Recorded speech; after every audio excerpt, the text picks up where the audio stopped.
හජ් උත්සවය අප කාත් කවුරුත් දන්නාසේ ලෝවාසී සියලුම මුස්ලිම් බැතිමතුන්ගේ ප්‍රධාන ආගමික උත්සවයයි.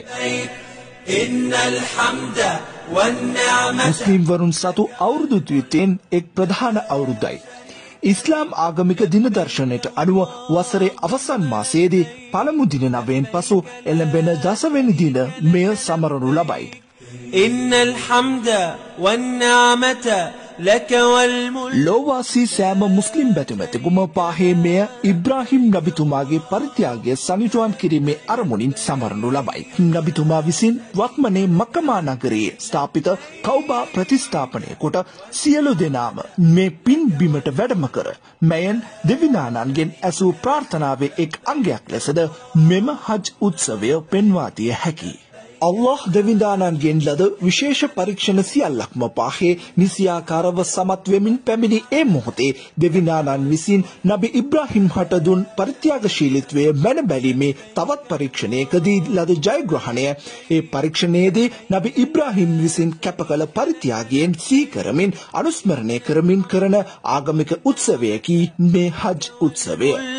لا شريك له لبيك اللهم لبيك لبيك لا شريك ප්‍රධාන වශයෙන් මේ හජ් ආගමික උත්සවයේ ක්‍රියාකලාපය හුදෙක්ම ඉබ්‍රාහිම් නබිතුමාගේ සහ ඔහුගේ පවුලේ උදවිය විසින් සිදු කළා වූ කැපකිරීම වලින් සමන්විත වන අතර එහිදී නබි ඉබ්‍රාහිම් හා ඔහුගේ බිරිඳ විසින් කාලාන්තරයක් තිස්සේ දරු සම්පතක් නොමැතිව සිට සිය ව්‍යවෘද්ධ කාලයේදී ලද දරු සම්පත වෙනුවෙන් සිදු කරන ලද කිරීමේ ක්‍රියා මේ හජ් උත්සවයේ සමන්විත වේ. එනම් ඉබ්‍රාහිම් නබිතුමා ඔහුගේ බිරිඳ හාජරා සහ ඔහුගේ පුතා වන ඉස්මායිල් නබිතුමාද එක්ව සිදු කරන ලද ක්‍රියාකලාපය සිහිකන්වමින් කරන ක්‍රියාදාමයයි මේ.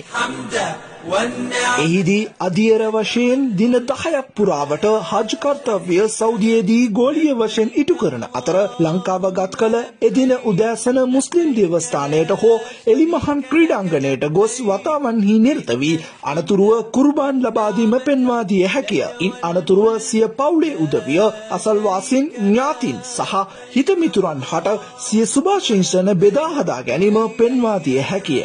ශ්‍රී ලංකාව වැනි බහුසංස්කෘතික රටක මෙරට මුස්ලිම් ආගමික විද්වතුන් සහ මුස්ලිම් ආගමික කටයුතු සම්බන්ධයෙන් යුතු රජයේ පාර්ශවද නිසි උපදෙස් ලබා දී ඇත්තේ මේ හජ් උත්සවය සැමරීමේදී සෑම සංස්කෘතියකම වටිනාකම් වලට මූලිකත්වයක් ලබා දෙන ඉස්ලාම් දහම මෙම හජ් උත්සවයේද සෙසු ආගම් සහෝදරයාට හිරිහැරයක් මානසික පීඩනයක් නොවන ආකාරයට සැමරීමටයි.